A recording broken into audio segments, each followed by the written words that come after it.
K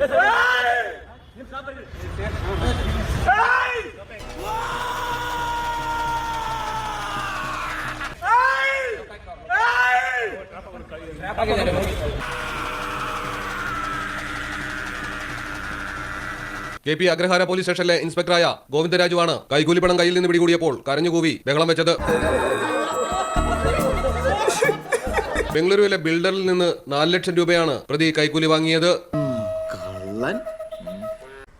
ഇവിടെ എന്തുട്ട പ്രശ്നം? അപ്പൊ നിങ്ങളൊന്നും അറിഞ്ഞില്ലേ?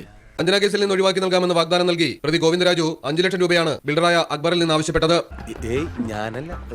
തുകയുടെ ആദ്യ ഗഡു 1 ലക്ഷം രൂപ അക്ബർ ജനുവരി 24 നൽകിയിരുന്നു.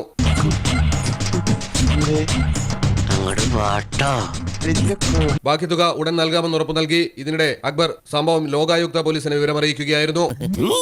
പണം കൈമാറിയതോടെയാണ് ഗോവിന്ദരാജുവിനെ ഉദ്യോഗസ്ഥർ പിടികൂടിയത്. ഇതോടെയാണ് പ്രതി അക്രമാസക്തനായത്.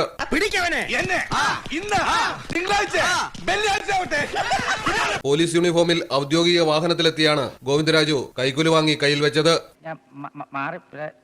ഫിനോപ്തലിൻ പൗഡർ പുരട്ടിയ നോട്ടുകൾ ഉടൻ തന്നെ പ്രതിയുടെ കൈവശം നിന്ന് ലോകായുക്ത ഉദ്യോഗസ്ഥർ പിടിച്ചെടുത്തു.